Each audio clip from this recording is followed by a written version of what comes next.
Hello, welcome to Watching Paint Dry, the podcast where we discuss important issues within interiors, all after a touch of painting as we renovate my DIY and interior store. I'm your host, Emma Jane Palin, and today's episode is one that I felt was extremely important to bring to the table. I was very grateful to be joined by Naomi and Natalie Evans of online anti-racism platform Everyday Racism, whose work I have long admired and learned from.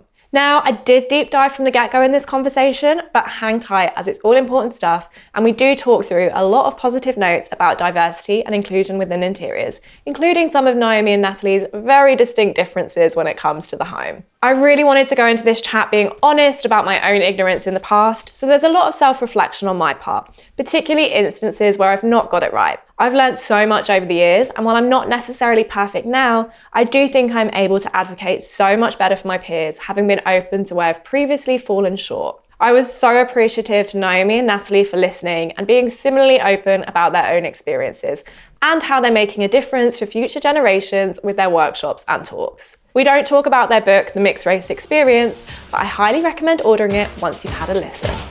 Thank you so much for joining me on Watching Paint Dry podcast today. I'm so excited to have you both here, just chat all things home.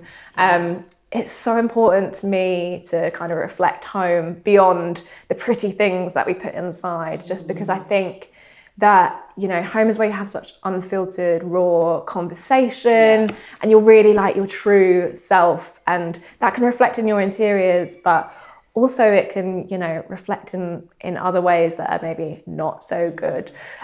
So obviously both of you are founders of Everyday Racism, and I have seen so many things from you that have changed my perspective over the years. I actually think I first came across you at Margate Pride, where you spoke. Yes. Like 4 years ago. Like 4 years ago. Yeah. And then since then, I feel like I've just taken in and absorbed so much. I remember you messaged me after that because I spoke. I did a speech about Martha P. Johnson. And I remember you messaged me, Emma, and that's how we started to connect. It was just so powerful. And I guess for me, like I've been in the interiors industry for maybe like 10, 11 years now. Actually fully working in it. And I feel like to talk a little bit about my own journey is I was like so naive and just didn't really think about my own responsibility in the interiors world. Like it's such a white centric industry. And even though it is like, I feel like the pretty decorative side of it is very like female focused, but it's very white, middle class, like there are so many layers to it. Yeah, there are a lot of layers. Classism, racism. And I remember the first time it ever sort of entered my head of like, oh my God, I've never even thought about this, was maybe in 2018, 2019, where I was actually a fellow creator called out an awards, like an interior awards for having an all white lineup, and actually like a white male lineup to essentially judge female creators, again with shortlists that were like predominantly white. And I think my first reaction was to be a little bit like defensive about it, but then actually when I thought about it, I was like, wow, this is like wrong. Like I grew up in London, actually grew up in a very diverse area just outside of London. But it really is a problem in the interiors industry. And I would love to just kick this off with your thoughts. Yeah, I think it's one of those things where often the absence of people is where you start to question what's going on.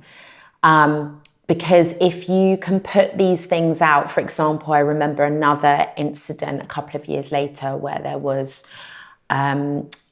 winners of like top 50 interior designers. House and Garden. Yes. Yeah, and I think there was one South Asian person and then 49 white people. And you're thinking, well, these things got past a lot of people. Yeah. It's not like it was decided overnight with a couple of people and then it went out. It's like, who has this gone through? Who's behind the scenes for this to then be what we put out? And I think that's what worries me sometimes with these things, is why are people missing the absence of people? When for me, looking at those lists, it's like clear as day. It's like, okay. So I think it's something that's been going on for a very, very long time. And we know that over the past few years, because of certain things that have happened in the mainstream, it's become a topic that people talk about a lot more. Representation and diversity and inclusion. But actually, I think for us, representation is important. But just representation in isolation isn't going to change the systemic issues. So I'm really glad that you sort of like brought up the issue of class, for example, because it's like, who can afford to spend their time on some of these things without having to have another job or something else to just sustain them in terms of their basic bills.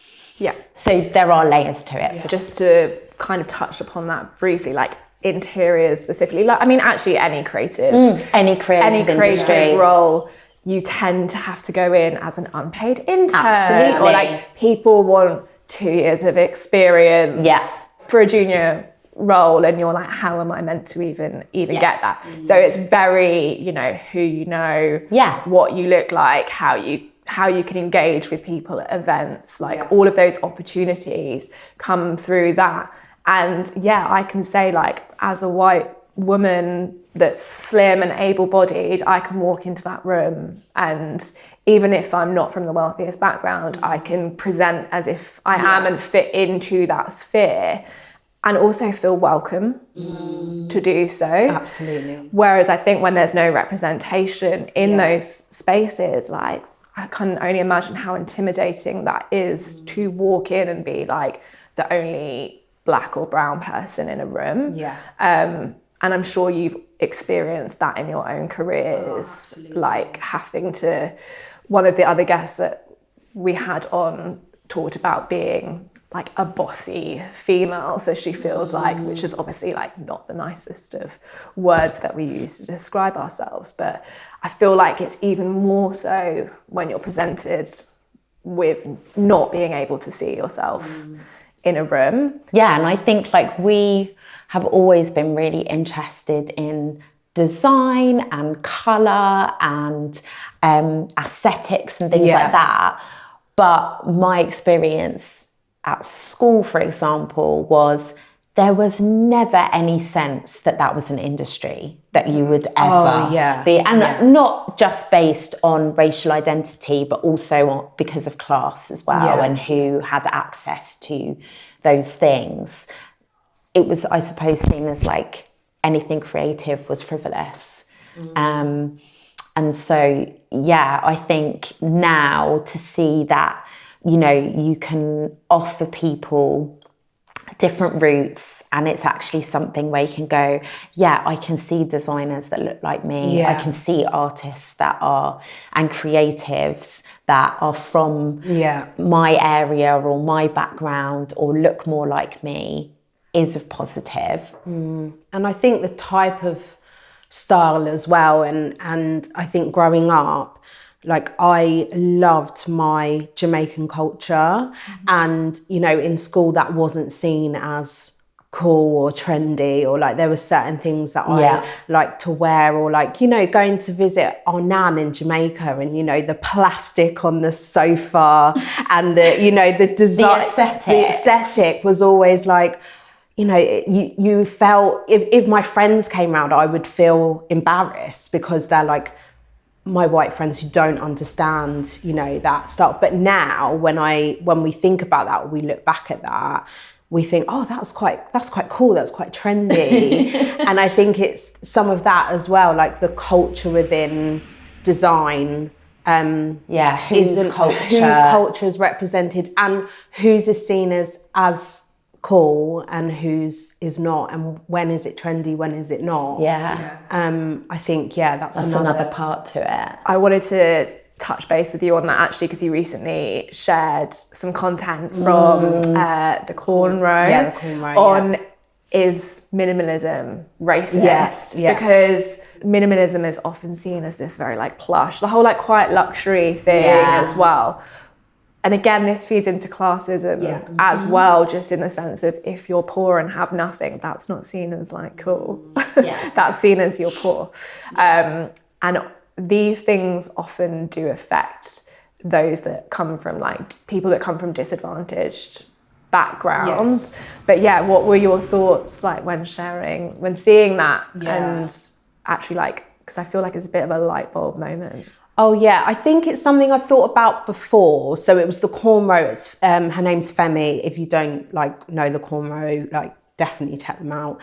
They're brilliant. But I think when she shared it was something that I was processing before, because my partner, he watches a lot of YouTube channels about minimalism and he really likes it. And it's really interesting because we're not minimalistic people at all. No. Like if you go to our flat, there is just stuff everywhere. And so, but he's always like, oh, I just really like the aesthetic. And when he introduced me to it, I was like, is this? Because it's just, for what I've seen, it's a lot of kind of white people with not much in their house. And I was like, something feels a bit off for me. And I remember when I was kind of researching it, like realizing that, you know, there's nothing wrong with minimalism. This is just to say there's nothing wrong with it. It's not like the aesthetic doesn't make you racist. Absolutely.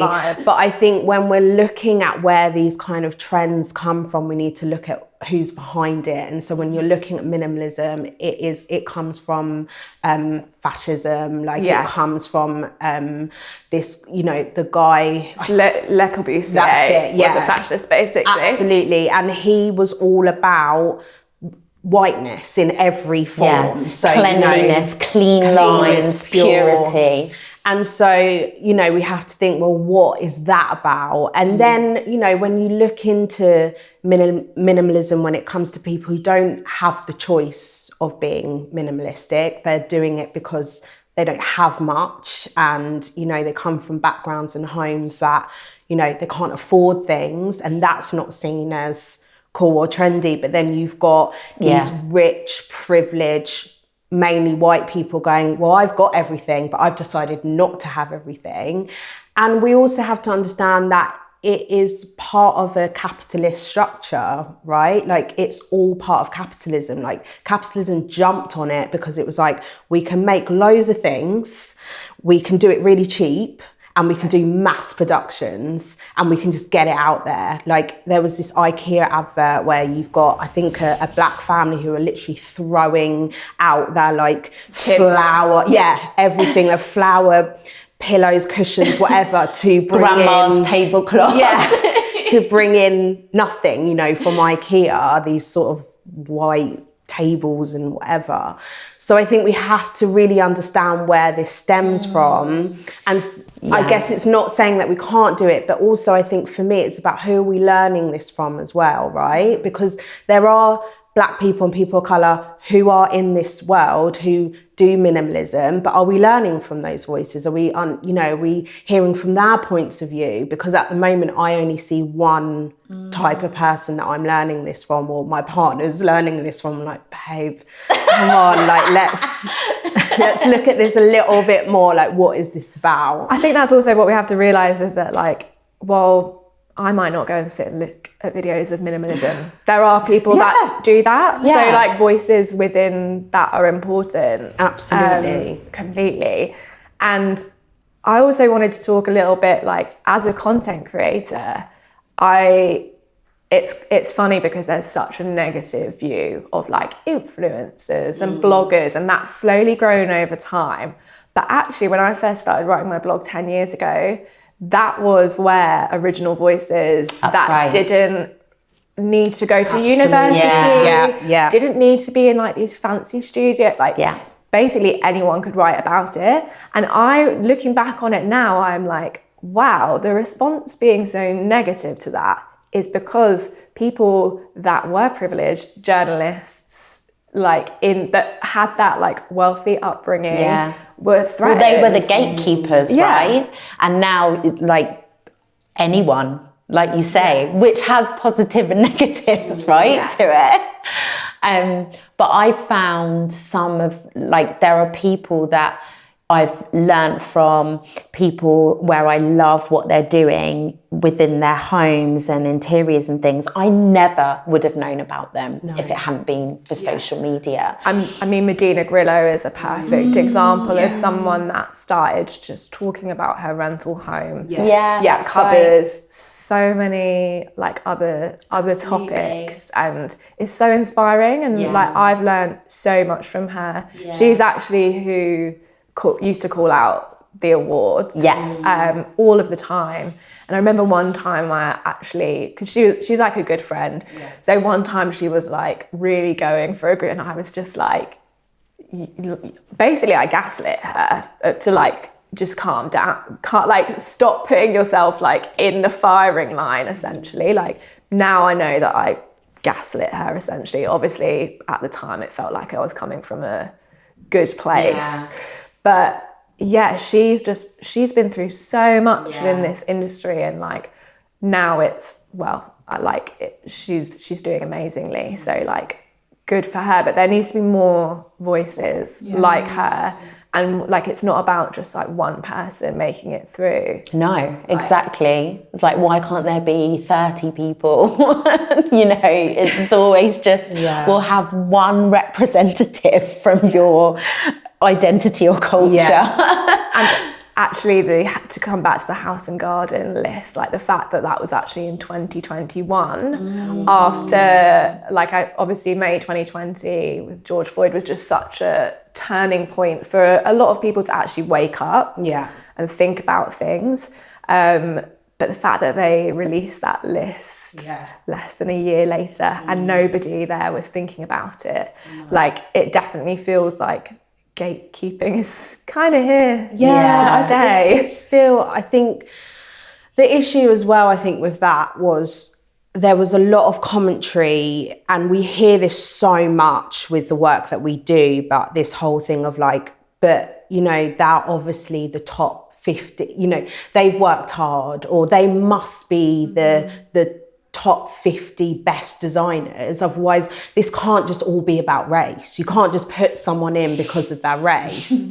And so, you know, when we then decided to do our own 50 top interior designers, took us like an hour, because like 10 minutes we're like, yeah, we've got 50 incredible people. It's not that hard. Also, design is subjective, so who is someone to say that designer's more talented? Absolutely. So it's not about, you know, the top 50, because he's deciding that. He's saying that. You're not the purveyor of taste. Like, we all have different things. So there's something wrong there. Yeah, absolutely. But I think like with this, you're on it, you know, it isn't the argument of, oh, well, you know, you've just got to get there because you work hard or because you're the best in your field. It doesn't work, because like when we're looking at that list, are you telling me that 49 people are the top best and they're all white? That is honestly what you're telling me. It's a load of rubbish. So, and I think we have to, like, moving forward, we have to keep checking ourselves. And I think that is the importance of representation. Like we say, when it comes to representation, I always want to make it clear that it isn't going to fix it, because the fact is we could put 5 black people in that list, or we could, you know, when we come back to talking about minimalism, you could be like, okay, well, let's just look at all the black people who are doing minimalism. Yes, it's important, but also look at our government. You know, yes, we've got the most diverse cabinet we've ever had, but has that really changed anything? No. Like, you know, there's also people that uphold these systems as well. So we have to look at who we're kind of listening to and talking to as well. However, going back to what we were talking about earlier when we were younger, if we have people that we could look up to or people that we could see in these areas, we might be more inclined to be like, oh, well, actually, I could do that. And that's why this is important. And just to recognise that, you know, black and brown people, we exist. and we're in this industry, we're in this world, like we can do this stuff. And it doesn't have to be about tokenism. It's just about like, we live in a world that is, you know, is built on white supremacy. And a lot of the times we say, a lot of people think that white supremacy is a shark, but actually it's the sea that we swim in, right? It's everywhere. And that's where we need to start realizing it's woven into every part of our fabric, every part of our being, including this industry. So what are we doing to undo these systems? And we need to do a lot more to do that. Yeah, where do you see, like, what do you see your role as, like, when you're doing everyday racism? Like, obviously it's just such a broad, like, topic to tackle. Like, it's like, it's broken. Like, how do we fix it? Like, it's not going to be an overnight thing, but obviously there are small actions, like awareness of it. Like, on my side was a very, like, just being aware and knowing, like, thinking about that, considering, like, when I'm going to events, like asking for a list, if I'm doing campaigns, like, who else is doing the campaign with me? Are you representing a wide variety of people? So those are like little things that I feel like I've think about now, but like, are there other things that you... I think for us, there's kind of two things going on. There's the kind of current affairs and highlighting issues that are happening within the UK, and sometimes, you know, internationally as well. But we try and focus specifically on the UK so that people can just see how this is woven into everyday life, hence everyday racism. But I think for us, the bit that we work on that a lot of people don't see is the education system. Because for us, we really want to empower young people. You know, we had our own experiences of school and education, teaching, things like that. And I think we both want to try and undo some of the things that happened to us. And the way that we see that happening is through ensuring that young people aren't going through the same things that we did that maybe held us back. And so for us, that's a big part of it, because we want young people to feel like they can challenge, that they can do everything, that every opportunity is open to them, even though we know in reality it isn't the same for everybody. But we want them to feel empowered to go after what they want to go after, and take away the barriers and the negativity around, you know, Black and brown students in the education system, that lead to things like higher exclusion rates and lower results for some groups and things like that. So I think that's where we focus our time and energy behind the grid. It's taken a while to get there as well, I think, because we've definitely spread ourselves quite thin. And I think you're right, there's so many things. You're only two people. But I think now we're like, actually no, the education, young people is where we need to be, and where we feel most, I guess, comfortable, where we feel like, you know, we can walk into those spaces and have those conversations. So it's definitely taken a bit of time, but we've got there. I mean, I think that's certainly the way that the world is going to change. Like, it's the youth, right? Like, there's a lot of people that are very stuck in their ways and very defensive about hearing these kinds of things. But just empowering young people to know that those barriers aren't there, which is, again, this leads into like where representation matters, like seeing, I feel like it has got a little bit better in terms of like we've now got like Michelle Gundahin on interior design masters and Alex Dawley, like there's people that maybe wouldn't have been on like TV 5 years ago that now are in those kind of like interior and home spaces. So that's like really lovely to see. But at the same time is kind of not enough, and we all need to be a little bit more aware of what we're doing. Just to kind of like talk a little bit about the pretty things. I'd love to know like what your vibes are at home, each of you. Like, do you have the same vibe, or are you like very different? We're really different. Very different. I am very like pink, pastel-y, bright colours. I've got a lot of stuff as well. You're a hoarder. No, I think my partner's a hoarder. And I just watches videos on minimalism. Watches videos on minimalism, but a hoarder. Yeah, always bringing stuff back. And I'm like, we've already got an iron. He's like, oh, but we might need another one. I'm like, we don't need to. We don't need that. But I'm just like, I'll just let it be. Yeah, you love colour, I don't you? really like bright colour. Yeah, which is interesting because I know I'm wearing quite a bright jumpsuit today, but I don't normally wear bright things.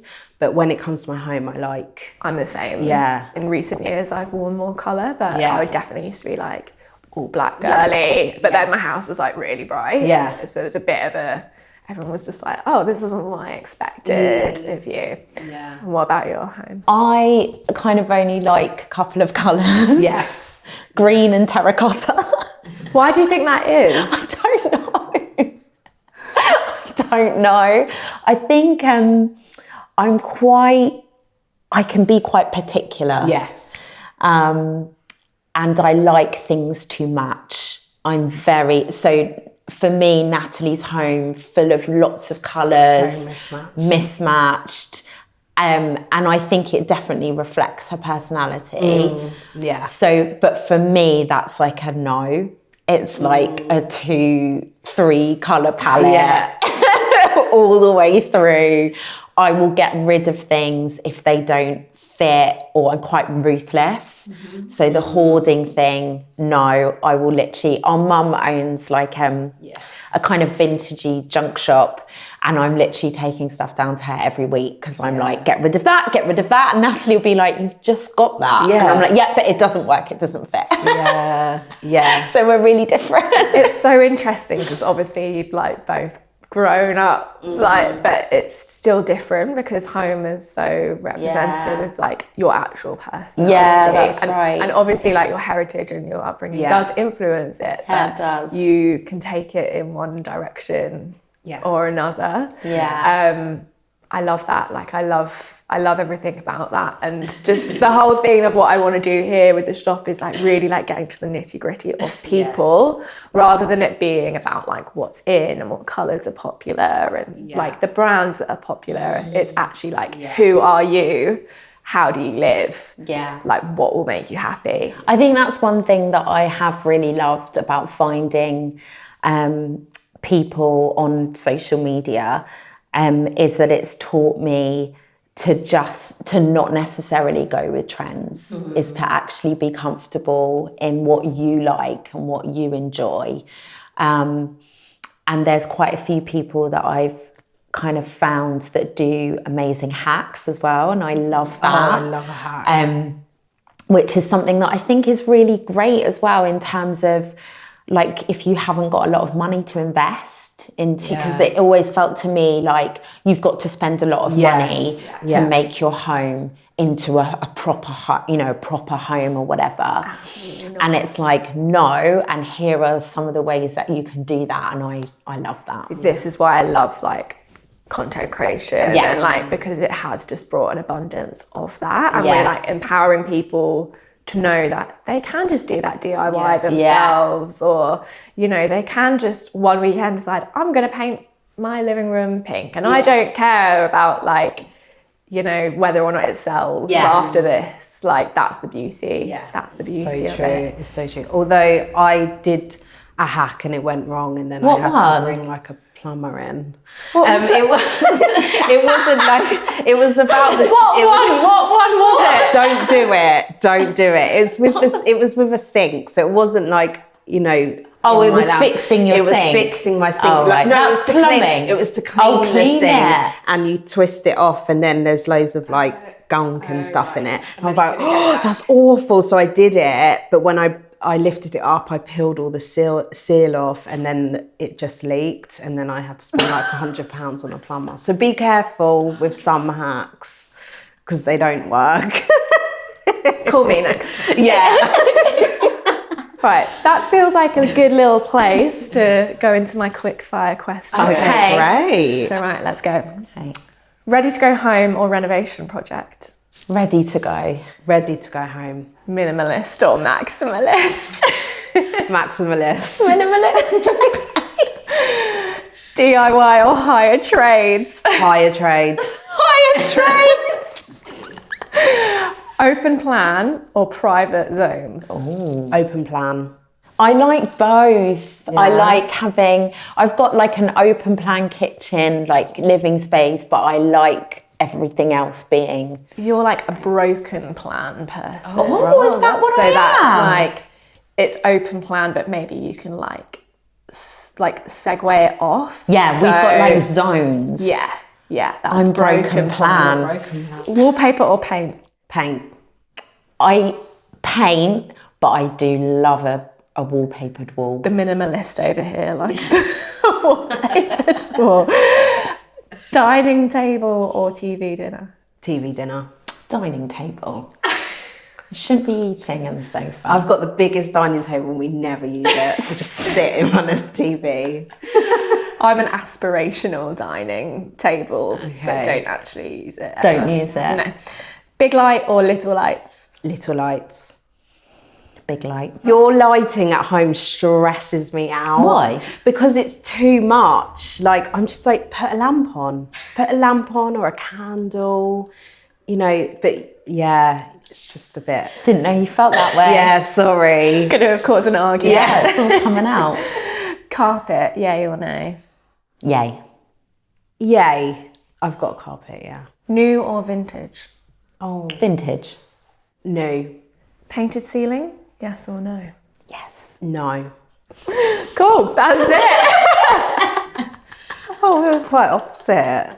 You were really quite opposite, which is so funny because I actually thought you were going to be like The same. exact Same. same. We're Like not. coming into it, I would have thought you'd have just been like the exact same. Yeah, we're not. We're really No, not. we're really We're very different. different. Thank you so much for joining you for me having today. us. It's a lovely conversation, and I can't wait to welcome you back to this space when it's all done. Yeah, can't But wait yeah. to see it. Thank you for helping me. Thanks, Emma. Emma.